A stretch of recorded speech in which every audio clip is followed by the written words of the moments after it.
The city council in Dallas has spoken and they have voted to ban Airbnbs in the greater Dallas area. Let's talk right now with Theron Lewis about how there's still some time left to make sure that this does not fully go through and that there's a common resolution for both neighbors and Airbnb hosts here on the Fearless Investor Podcast.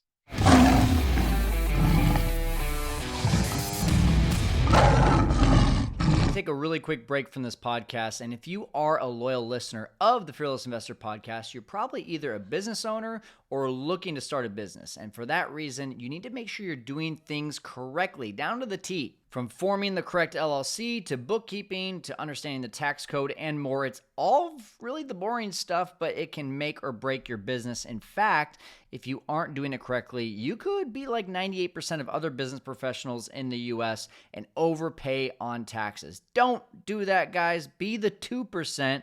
And that's why I rely on Easier Accounting, and so should you. Easier Accounting is a team of tax professionals that will set up your LLC, keep your books, file your taxes, and they can even repair your credit. And just so you know, I myself use Easier Accounting, and this came after using a similar company that, really being blunt here, completely ripped me off. So when I started using Easier Accounting, I came in a little bit skeptical, but as I started talking to them, I could really tell they had my best interests at heart. And you know me, if I'm not a professional, I'm not going to do it myself. I'm going to outsource that stuff. And I hope you will do the same and use that same mindset to hire professionals to help you form and manage your business. Easier Accounting is absolutely the way to go. Go check them out at fearlesskyle.com/easier accounting. Hey guys, serious topic today. So we want to get Team Fearless together to make sure that Dallas is taken care of, because if this happens in Dallas, guess what? It can happen anywhere. So if we can use Dallas, just like Atlanta, just like Santa Rosa, just like a lot of these other places as examples where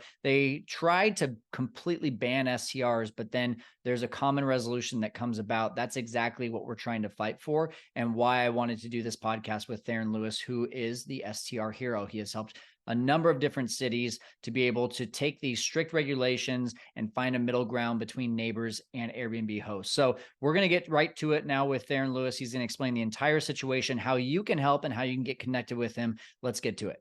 No All right. Hey, intended. guys. I usually start out the podcast with saying I'm really excited to have someone on the show, but whenever you see the STR superhero, it usually means that we've got some trouble going on. And so in Dallas, that is the fact right now. So I just want to get everyone there in the details of this new ban that has been passed in Dallas for STRs. And I want to give everyone who's watching this live right now the opportunity to ask questions, participate. And even if you're listening on the recording a week later when we do post this for our podcast, there's going to be ways that you can help. So please stick here until the end to help with this this opportunity to make sure that Dallas is done right. So Theron, first of all, thanks for jumping on here. And if you want to just kind of lay the groundwork here, what's going on in Dallas? What happened this last week? Just catch us up if you can. For sure. So I think the best way to put this is that Dallas has officially passed the ordinance to ban certain short-term rentals, which would take out a good amount of the industry, but that does not mean that this is complete and that the ban is actually, I should say, in place. And I'll go more into that as I continue, but that's kind of the theme of this. I would say the theme of my part in this podcast is what you're seeing is not exactly the full scope of things just yet. There's still another big piece to this, and there still can be a very good outcome out of this. And I'll explain how that would be the case. But to give the background on that, Dallas, for really, I'd say going close to 5 years, has been discussing things with regards to short-term rentals. In the last year and a half is when they've really been, when those discussions have been heating up. And it's mainly been the reasons that they were bringing this up were mainly due to reports of neighbor disturbances. A little bit of things like regarding trash. That's a smaller thing in this situation. and then claims which always creep up with short-term rentals on affordable housing, which again, these do not mean that these things are really the fault of the short-term rental industry, but these are a lot of the claims that happen worldwide when people bring up this industry. And that's what was happening in Dallas. So what they were doing was proposing an ordinance that would basically take out short-term rentals in residential areas and basically make them only in commercial areas, which we anticipated would take out about a good, let's say 60 to 70% of the industry if they really just did everything they wanted to do. Mm-hmm. And so that was what was being discussed. And they altered it a little bit, but that's what they basically passed last week. Actually, excuse me, it was officially on the 14th. Okay. So About 8 days ago. exactly. And really quick, I just want to pause you because I don't use this word very often, but I continue to hate that short-term rentals are being used as a scapegoat for affordable housing. When you look at any market, I'm looking at Dallas right now. I have Googled number of homes in Dallas, Texas. There's 581,000 homes in Dallas, Texas. Current short-term rentals, entire houses, 4,931. That is less than 1%. Exactly. One out of every 100 homes is a short-term rental. That is not impacting affordable housing. Not being able to get new construction is the biggest detriment to affordable housing. So with that being said, I just had a conversation with Lucas Krause about this too. And he's big on, I actually want to introduce you to Theron. He's big on, talking about affordable housing and STRs as well. So it really bugs me to hear that, but I do, I read the article and we'll drop a link to this article as well while you're answering this question. But fantastic. I read this article and it sounded like one of the big driving factors are the things that you're saying, but also it looked like neighbors came out in droves and really were a united front. I saw photos of people saying, homes, not hotels on their shirts. And it seemed like it was a very emotional gathering. Were you there, or do you know someone that was there that gave some insight on what that was like to be there? Oh, so absolutely. And here's the thing. They had the shirts. So their branding was on point. We'll put it like that. I gotta give it to them for that, But the reality is it was stacked on both ends. It was, I'd say, about 50-50 of short-term rental supporters and short-term rental anti folks. And so it was like, guys, this was easily one of the biggest city council meetings that Dallas has ever had. And I think they even noted this in the news report, but this city council meeting lasted from 10 a.m. to 11 p.m. Wow. We'll say that again. 10 a.m. Wow. to 11 p.m. Okay. 13 hours. That's crazy. Yeah. You want to talk about filibusters and whatever. I'm not saying that's what was happening, but when you think of like political stuff where it's going on like a marathon, yeah, this was extremely long because of how contentious this issue was and how many people on both sides were very, vocal and very, passionate about what was going on. So the STR community supported in droves, and that's correct. The neighbors, the neighbor communities there were the big driving force behind let's say the opposition.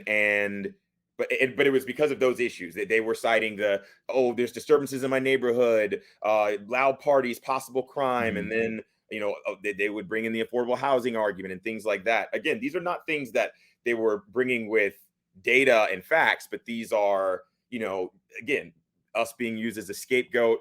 And that's just how this is in the industry right now. And I always say this in all of the content that I put out, all of the speaking engagements that I do. This is a awareness issue, and all of the claims that are happening are due to anecdotal evidence, emotions. That's what's moving the needle against the short-term rental community. And I know that everybody really wants pretty much the same thing. We want safe neighborhoods. We want, the bad actors to be out of there. That they don't represent the short-term rental community. We really would do better working together. And that's really what like STR Hero has been all about. And that's how we've been successful, is by showing the decision makers, hey, we're really on the same page. We're not who you think we are. Let's put something together to actually get those bad actors out and relieve those issues that you're talking about. And so going back to Dallas specifically, that is something that I want to make clear.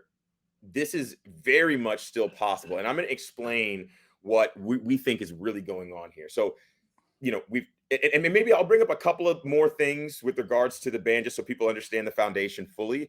But, that news report spells it out pretty well. What this would do, like they say it would take out 1,000 short-term rentals. I would say it would take out at least 50%, if not more. Because it basically takes short-term rentals out of the residential single family areas. And if you're doing multifamily, you can only do it if you're doing short-term rentals in a building with 20 units or more. And then even if you're doing it in a building with 20 units or more, only 3% of those units can be used. So that means if you had a 100-unit building, only 3 units can be used as a short-term rental. So I'm bringing all this up as not the main point, but I just want to lay the foundation of what's been proposed and passed. And what I want to say is, this does not mean that this is going to take effect and that this is ever going to happen.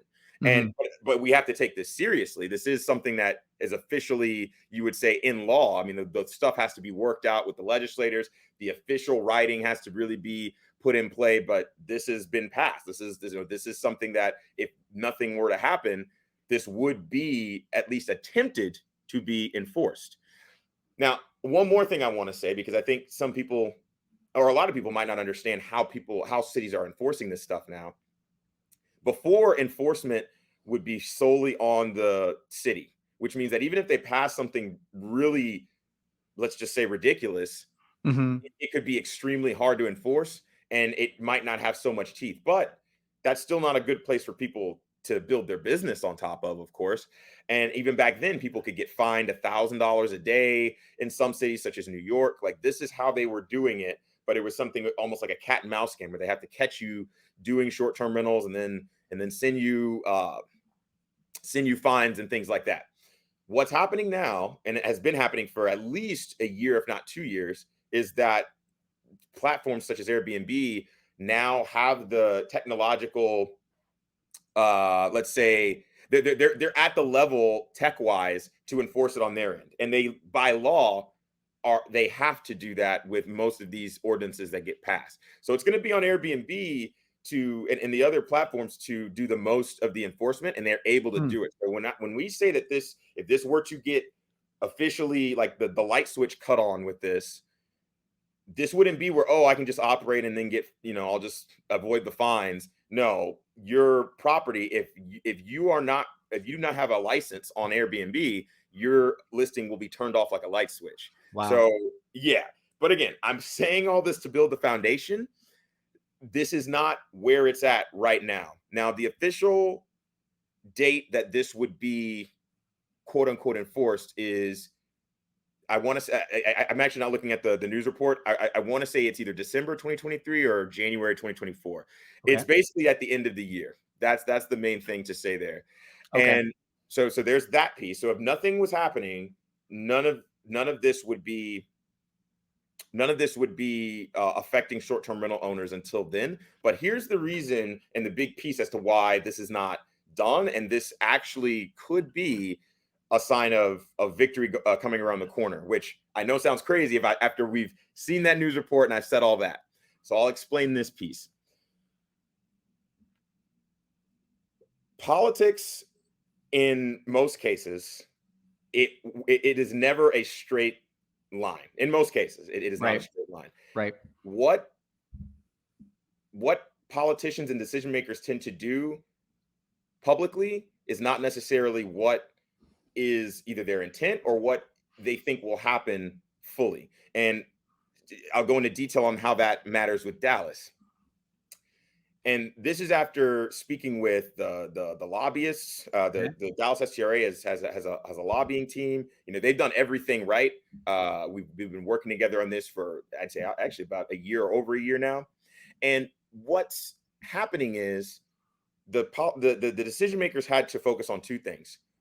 it was already clear that the decision makers, most of them, understood why short-term rentals should stay in Dallas and why they're good. The association succeeded in letting them know, hey, we're not the bad guys here, and we have tons of examples of better regulation, and we can work together to make this happen. And that's like on the record, that's a fact. What they also have to juggle, though, is the public perception of the neighbors, of the community as a whole in Dallas, the neighborhood associations, the ones like these folks. They've been fighting this for a long time, and they're, let's just say, very powerful as well. And so when two of those forces are coming to a head like that, right? They want to, let's say, they would love to save face and look good to the public, but they also want, proper business to prevail, and they don't want the small business owners, the local business owners and homeowners that are short-term rental operators to be suffering either. They recognize that they're a big voter base as well. There's, again, 4,000 short-term rental homes, like what's the word? All home listings on entire houses, on Airbnb and whatnot. So basically, what is looking to be happening is they passed the law to show good face to the public and the neighborhood associations, but now want to have this really be worked out and have the actual rules be much different and much better than what they are through a legal context. Meaning they're passing this, but they're expecting the upcoming lawsuit to let conversations happen behind the scenes where things can happen, and they can say that on the legal side, it could be like, oh, well, this legally is not, this actually, this could be unconstitutional, or this could not be correct. You can't actually do this. Oh, okay, well, I can't do this. Well, hey, I passed the rule. I passed what the neighborhood communities wanted. If y'all are changing it, it's not my fault. The neighborhood communities, they can't be mad at me. I did my part. I did my job.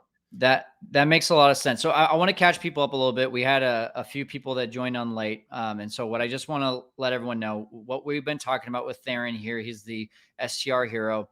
We're talking about Dallas. Dallas essentially passed a law through a city council meeting that went 13 hours last week and was extremely heated, and was about 50-50 neighbors and 50-50 Airbnb hosts there, just basically going back and forth. That it's going to be banned in Dallas for single family homes. And then for multi-family houses, correct me if I'm wrong on this, Theron, it's at least 20 units for multifamily can allow it, but only 3% of that entire 20 or more can be STRs, which, by the way, that math doesn't make sense because 1 in 20 units is 5%. So if that is the numbers they're using, then that's wrong. But like a whole lot of stuff. Yeah. That's kind of the what's the word? That's kind of the word of the day for this legislation. Yeah. Well, and so, but what you're saying is just because the law is passed does not mean that it is actually in effect yet. And what you're telling us is, the politics side of it is essentially done, where they passed the law, and now the lawsuit, or, when the law actually gets involved, the legal side. The legal side of it now comes in and says, actually, you can't do this, this, and this. So we have to amend this. And now the idea would be that everyone works together, right? It's not 50-50 Airbnb versus neighbors. It's now, let's come together and find a resolution for this based on a legal resolution. And at that point, now the politicians can say, well, we passed it, but that's now on the legal side. So, just because we passed it doesn't mean that that's exactly how it's going to go into effect. This kind of, and did I summarize that okay? You did. I would say for the last piece, I would think about it like this. I think this might have been what you meant, but the politicians get to say, to think about it like this. Okay, hey, I'm going to be super casual about it. Let's say there's a short-term rental host here, and there's the neighborhood association here, just two people, and I'm the politician. I'm talking to the neighborhood association. Hey, I voted for the bill. Look, I'm on your side, buddy. And then I'm over here talking to the short-term rental host. Hey, look, I really understand this makes no sense. I'm voting on the bill. Don't worry, the lawsuits will handle this. This doesn't Okay. make any sense. This might not even be actually able to be legally operated. We'll work it out on the legal side. And now they look good to both parties. Does that Yep. make sense? Or most It importantly, they look does. good to the neighborhood association Yep. and the unfortunately, and I think you understand this, the short-term rental community, while it's confirmed that most of the city council members like favor and at least acknowledge, hey, these guys are good folks. That neighborhood community, that's much more ubiquitous in like the fabric of the city, right? Like, oh, I support neighbors, I support Mhm. communities. So publicly, you need to have that image there, even if you're behind the scenes saying, hey, we'll work this out for real, for real. Yep. But we gotta, this is a super, tent pole event. This has been 13 hours. The news is covering this like crazy. I want to make sure I get reelected. Hey, let's do that. Let's just say that I passed it. Say that I voted in the neighborhood's favor, but we'll actually do the real work behind the scenes. Sure. Okay, makes a lot of sense. So this reminds me a little bit of Atlanta a couple of years ago, where they came out and they said we're going to ban it, and then it felt like about 6 months later, oh, never mind. Now you are allowed to have two permitted. Were you a part of Atlanta, or is there a certain situation that you've been a part of that kind of is a proof of concept of essentially Mhm. what you're saying? Right. So to answer your question about Atlanta, I did like I know about the issue there, and I'd say I know about it up to a certain point. I did give some just some like out of good faith, like I wanted to talk to them about Atlanta. I know a lot of the board members over there, but yeah, I was not involved directly.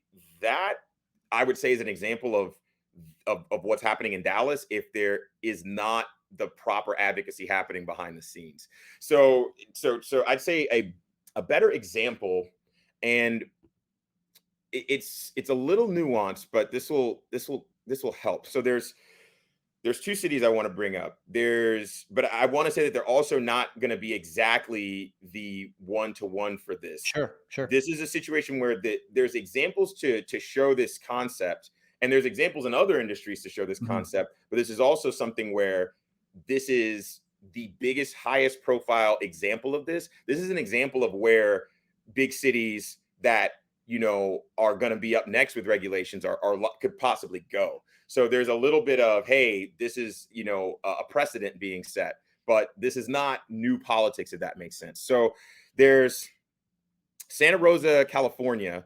This is an example of a smaller city where they had, and this is so where they had regulations that were going to be passed, and then they attempted to do an injunction. Mhm. Uh, that's an example of people using the legal side to then start to try and advocate.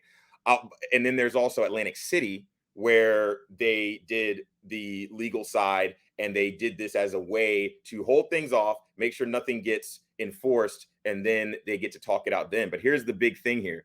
Both of those cities were also cities where the level of advocacy was not at close to the level of advocacy that Dallas was doing. Okay. So they like their results, even those results vary. Do you see what I'm saying? Yeah, yeah. Dallas has really done things right. And and there is a city, and I want to make it clear again, this happened 8 days ago. So there's like lawyers there's been ongoing conversations with lawyers. There's things like we'll have like even more information on the details of the planning and other example cities as we move forward. But I wanted to make sure to break this to you like hot off the presses. Yeah. There's also a smaller city outside of Dallas that did this legal route and succeeded. And that was like a full like success situation. I'm gonna follow up and get the exact details, and I even can get the contact information. I met them late last year, but the long story short of it is the the what's happening here, the advocacy part has been done the right way, and now the legal side is it's really like another way of advocating. Mhm. It's now that you've done the advocacy piece, if they're still not getting everything that you're trying to get or even close to it, then the legal side comes in. Yeah. But you've made these relationships and you look good to counsel. The decision makers Yeah. have good relationships with the community. So when this lawsuit happens, it doesn't seem adversarial Yeah. like when somebody does a lawsuit out of the blue when a city is trying to pass regulations and they don't have any relationship with them. So Sure. there's going to be a lot more that comes out. I'd say within even in the next 2 weeks, because this Okay. is the meetings are happening right now. But yeah, like there are examples of, and I want to make it clear, like what legally would happen to really hold things off. Usually, it's called an injunction, which Mhm. basically think of it as like there's a machine running. The injunction is almost like a wrench that goes in and just stops the whole machine cold. Okay. It says, hey, none of this law can actually be enforced or truly applied yet. We, because of X legal reasons, and we'll need to work these out before we can do anything. And when that happens, to go back to Atlantic City, this is something that held off things for years in Atlantic City. Even though I want to say the outcome, because they didn't do what Dallas had done with the advocacy and actually make friends and show the government that they're the good guys here. Uh, like the outcome is what was like it did the right thing to hold things off, but the outcome wasn't there because they didn't do all the advocacy stuff Yeah. behind the scenes. Does that make sense? It does. It does. And we've got a few questions coming in as we're live here in Airbnb Masterminds and the Six Figure Formula. So I want to leave some time to get to those here at the end. Ed, I see your question. If you have any questions right now, you're watching live, please post them. If you're watching on replay and you want to either take action or you want to ask more questions, we're going to give you some ways to do that before this is all done. So Theron, my next question is you're, the whole thing that you do, right, is you come into cities just like Dallas and you help this advocacy, you help to be able to be at the forefront of getting both sides a win-win, right? Like that's essentially what you're trying to do. So take me behind the scenes really quick of Mhm. what your role is in this and what people can do who are listening right now to help keep Dallas alive and help this before it gets truly approved, like you said, around December or January of this upcoming year. For sure. So, what we do in general is we provide the full suite of what's needed for a city to get sensible regulations, whether that be building the short-term rental community there, meaning starting an association, fundraising, strategy, connections, connecting people to Airbnb, higher ups and other platform higher ups to get the most going on that front. All of those things are the things that we do in general. In Dallas, because there is an already existing association that's been, that's really made a lot of great footholds. We provided the strategy and the outreach for fundraising. That's the biggest thing that we've been doing. And And so when you say fundraising, like does that go towards legal fees? Like what does that money go towards? for sure. So it goes to anything that is needed in the association at the time. So for the advocacy phase, that was for the fees for the lobbyists, fees for operating the association, website fees, fees for any admin if there's an admin needed, all of the different trappings with regards to running an association, in-person events, materials for in-person events, food, drinks, if there's all of those sorts of things.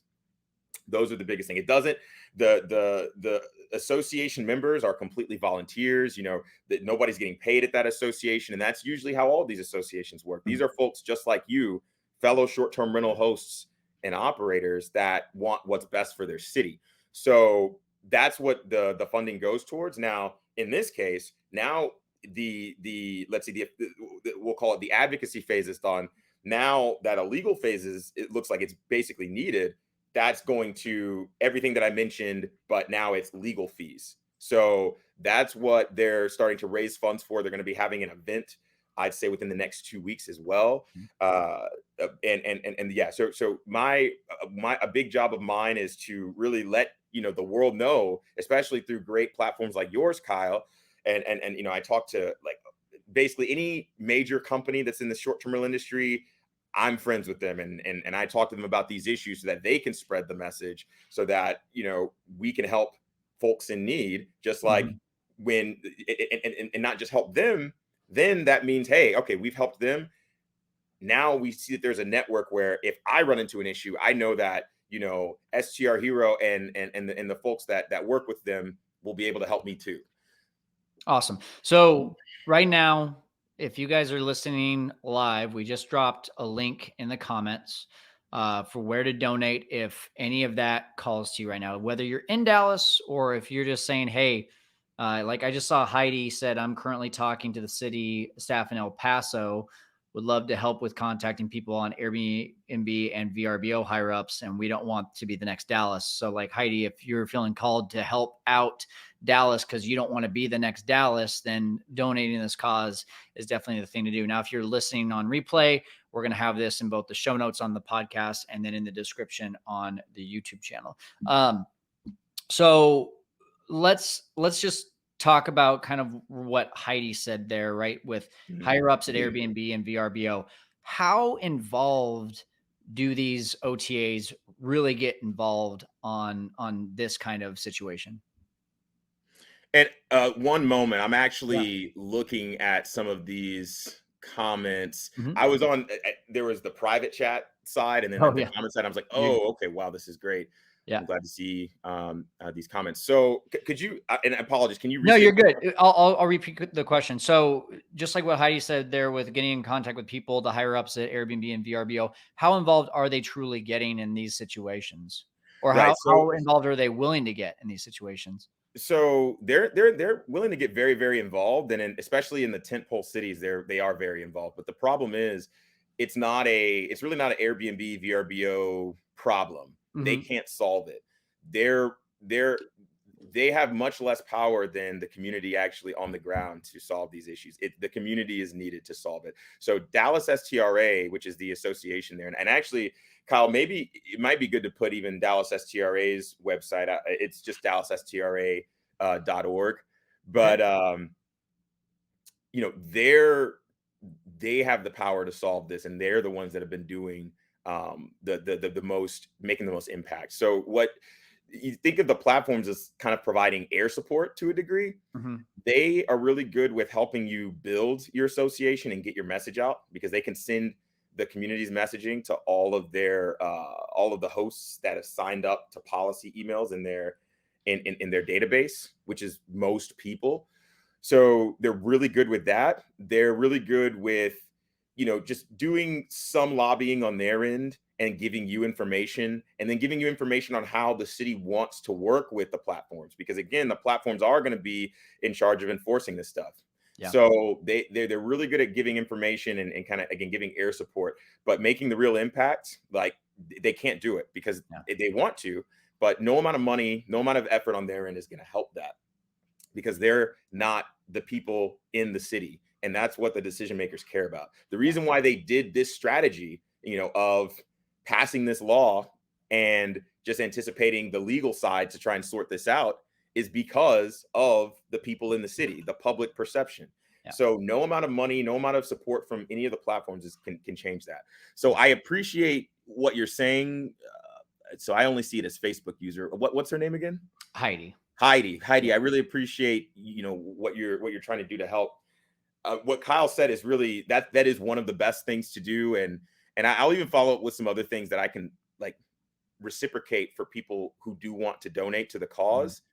But first of all, probably Airbnb knows about what's going on in El Paso if there's an issue, and like I said, that won't be enough. Mhm. It's good to get in contact, but there has to be stuff done on the ground with people in the community there. And so I'll even follow up with saying that anybody who donates $250 or more, I'll give an hour of my time to fully go over any issue that you have with regulations, and I'll help you. I'll help you solve that. That's something that I normally charge that much for if it's just a regular commercial situation.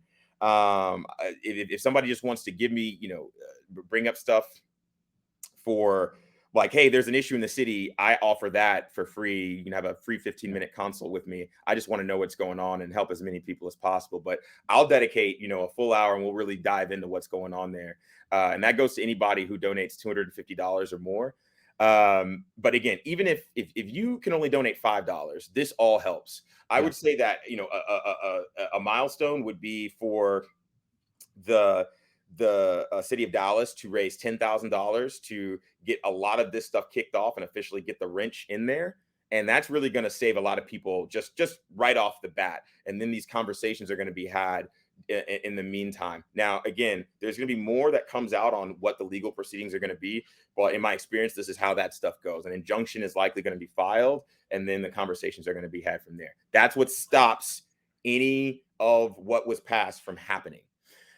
So yeah, Awesome. just putting that out there. Hopeful that helps people. Yeah. Well, I just clicked the donate now button. So you just got one from me. So I hope other people will follow the same thing and help out with this situation. I do want to give people the opportunity to ask a few questions, but I also want to just bring up, how can people get connected with you? You mentioned a free 15-minute consult. If I've got some situations going on, if I'm hearing some rumblings in my market, what's the best way to be able to get in contact with you?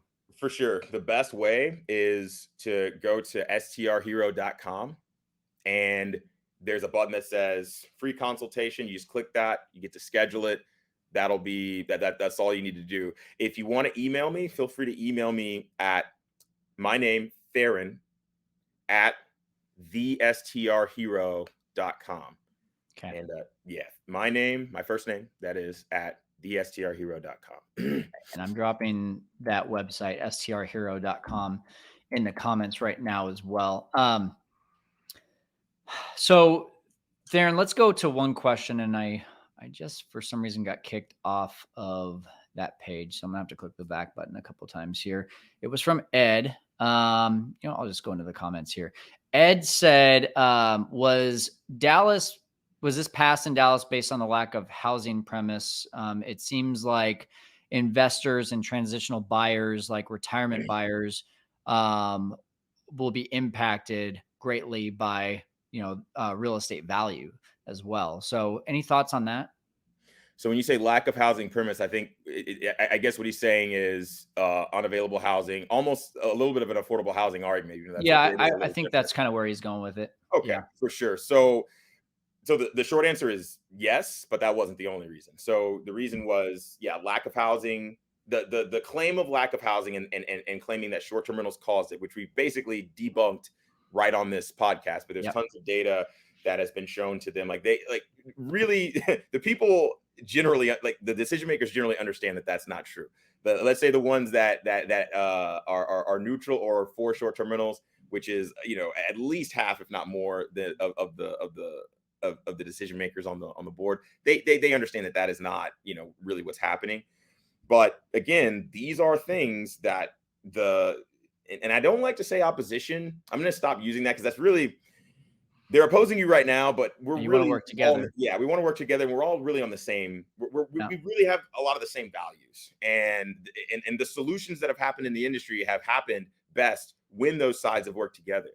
So, the folks that are anti short-term rentals, that's what they say, and unfortunately, it sounds great.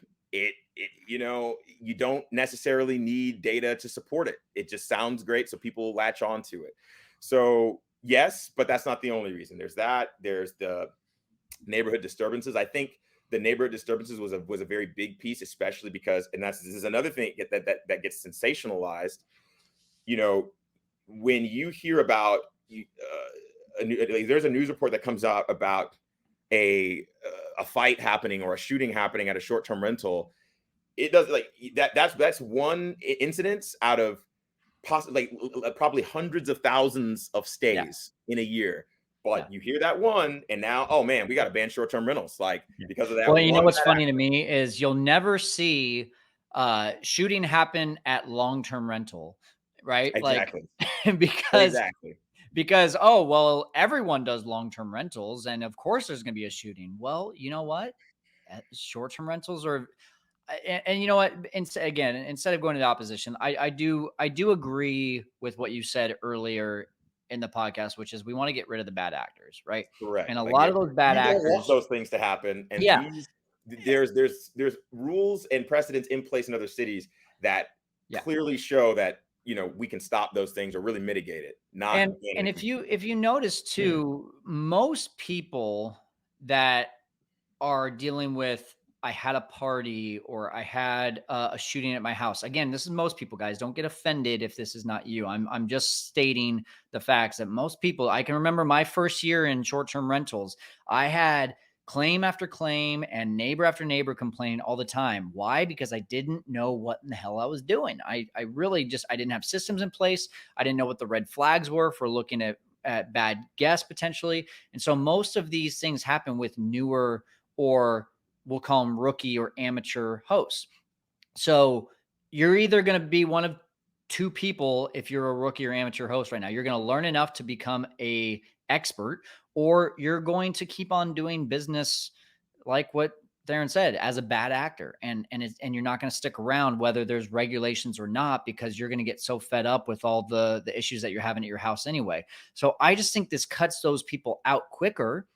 And so I like regulations. I just don't think it needs to be so extreme that it needs to be like it's all or nothing, right?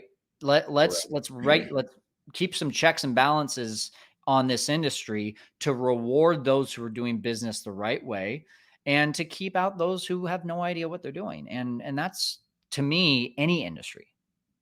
Exactly. And I want to make it clear that this is not something that is just completely unfamiliar. This is something that happens in new industries pretty much all the time. Uber went through things like this. Yeah. It was a different form and whatnot, but they even have a name for it. It's the pendulum effect, where it's when a new industry is put in place, things kind of, will say, run rampant, or at least in a lot of people's eyes, it might run rampant, and there's not any regulation at all. So then, there's a lot of great growth.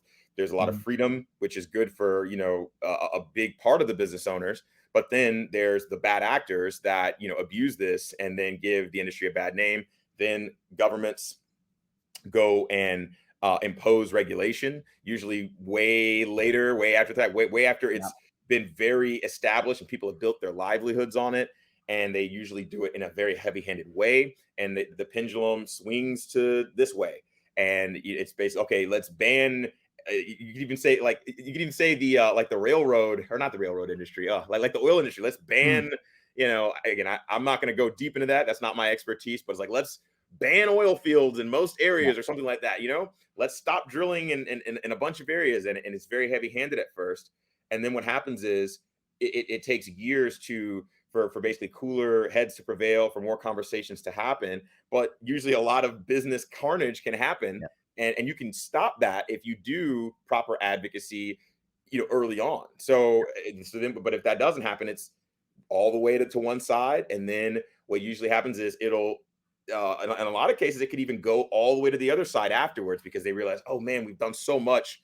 Okay, we need to really loosen this up. And they loosen it up even maybe a little too much, or Yeah. they don't have all of the best things in there to really get the bad actors out of there. And Mhm. then what happens is it comes to the middle, and then you have the sensible regulations. So Exactly.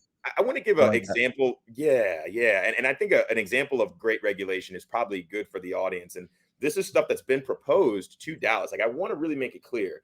They've had a lot of good conversations, like the short-term rental community has, with Dallas, about proper regulation. They've had committees over multiple years that have brought up proper regulation that have looked very good. And like, this all shows that the decision makers are willing to work with this, and like, it's really permeated in their minds like what this could be. The issue is they had to make a decision on the 14th, and Mhm. they couldn't risk looking super bad to the public. Let's just put it like that. So they had to pass something. And again, we really believe that this is something where they want the legal arm to come in.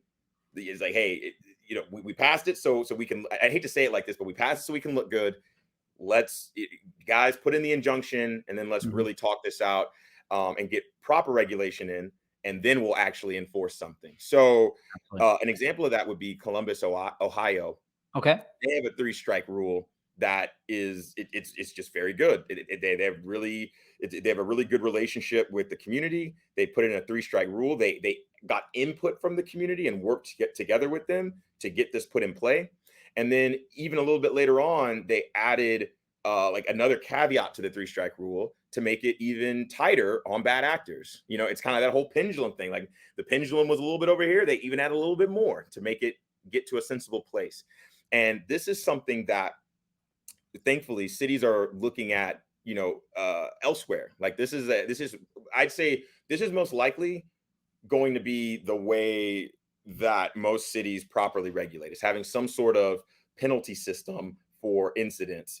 So yeah, just to be clear, the 3-strike rule, what that means is if somebody has a severe violation, like a party house, uh, unfortunate, you know, I'd hope this wouldn't happen, but a shooting or things like that, Right. and a city official records it, meaning a neighbor can't complain and give you a strike. Yeah. The cops have to come, show up, see it's an issue, go back, record it with the city, like a whole process has to Okay. happen. Then That's a strike. you get a strike, and in Got it. 3 strikes and you're out. Okay. We think that's great. You know, I like that. exactly. And then, I and like then that. I'd even say this: they've even looked at and talked about in Dallas density caps that are sensible. We've already shown that really there's, I would say there's, in my opinion, there's no need for a density cap for the amount of short-term rentals right now. But I think we all agree that we don't want, you know, short-term rentals to be oversaturated, taking over neighborhoods and No. things like that. We're okay with a sensible density cap, you know, something that, okay, instead of 3%, maybe it's more like 30%. I'm just throwing stuff out there. Like this is just an example, but there's examples of much better density caps. Chicago has a density cap, which that density cap I'd say is actually a little heavy-handed, but it is workable. At scale businesses operate with the density cap over there. I want to say it's about at 10%. And then they have four units and up. You can have multi-family. So like, yeah, so in a 100-unit building, you could have a 10-unit business operation with no like exemptions or anything like that. So again, like, yeah. So I know that was a lot, but that's perfect. And I think we're all on the same page. And I know, like, if a 3-strike rule were enforced in our area, our business is safe. You know, we don't have enough issues that would actually be recorded with the city that would scare us from that. Whereas a new person might get 3 strikes in one weekend because they have no idea what they're doing. So I like that. And this is a good way to wrap it up. Colby just commented saying, I own 22 short-term rentals in Dallas. How can I work with you to fight this ban? Colby, a couple of different things and resources that are in the comments there. STRHero.com is the best way to go ahead and connect with Theron. And of course, donating to the cause for Dallas is also in the comments there. So go check that out. Theron, is there anything else you want people to know about, to hear before we wrap this up and hopefully take a really good step for you in this Dallas fight? For sure. So first off, Kyle, I really want to thank you for, you know, bringing me on, and, you know, and not only, you know, we've talked about things, we've talked about victories that, you know, STR Hero has had, you know, victories in general in the industry with regulations for a while. But I also want to thank you for, you know, really showing your support. You haven't just been someone who talks about it. You be about it. but seriously, right? Like you know, this is what's allowed us to be successful in 10 cities, to never lose, is the, you know, the attention and support. If you can share the message, if you can, you know, volunteer in some way, that's important. If you can donate, that's important. Like, this is what allows us to do what we do and to help these associations win. And so I want to thank you for that. I want to thank you for your donation. And again, if anybody else does what Kyle does and Kyle did and donates, if you donate $250 or more, I will have a free 1-hour consultation with you with regulations. If you have issues with regulations, we can get on that and I can completely give you that solution. I'm fairly confident that, let's put it like this. I've never failed to give a solution to anybody who's had regulations issues. And even stuff, if you don't have issues and you want to learn how to capitalize on regulations to build your business, or where to look for different cities in terms of regulation to where you can, you know, have an advantage. So some people I've recommended to come to Chicago because Chicago has regulations that you have to navigate so that you can build your business. But guess what? If you take the time to navigate that, you are then in a moat where you can't really get too saturated. You know, it protects you. Regulations is actually a good thing. So I can help you with that. Awesome. Anybody who does that, I'll offer that hour of my time for free. Again, if you just want to, get to know me, if you have an inquiry, feel free to email me. You can also book a free 15-minute consultation on my website. Those are all ways to reach out. I want to help as many people as possible. And for the individual that has properties in Dallas and wants to help, yes, donating is the biggest thing that we can do right now. But you're in the city, email me. I will also make sure to connect you. You'll be connected with me, and I'll also make sure that you're directly connected with Dallas STRA, because legal is really the next step here, and everybody coming together on one legal proceeding is really the way to go. So that's What's that email address again? The email is Theron, my first name, at thestrhero.com. Okay, perfect. And Heidi just said she donated. Thank you, Heidi. Thank you to anyone who does go out and donate. Again, that link is in the YouTube description and in the podcast show notes if you're listening on replay. And if you're watching here live, it's here in the comments. Theron, thank you so much for taking charge on this and helping our audience and the STR world to conquer short-term rentals. Appreciate you, brother. Appreciate you. This is what I do. It's my pleasure. And thank you to everybody who tuned in and donated. You guys are truly one of us. We really appreciate you, and spread the word. We need more people to be, like you guys, because if the community is like this, we'll have these regulations issues solved easily. Okay. We can protect everybody if we all come together. Awesome. Thanks, Theron. All right. Lots of links that we talked about, lots of options there. If you want to donate, if you want to get connected with Theron, if you want to be a part of the STR Alliance with Dallas, it's all in the links in the description below on YouTube or in the podcast show notes. So go ahead and check it out. We would love if you get connected with Theron and help this cause. Go ahead and check it down below. As for now, we'll go ahead and call this a day. We'll see you next time on the Fearless Investor Podcast, where we're helping you to conquer the world of short-term rentals.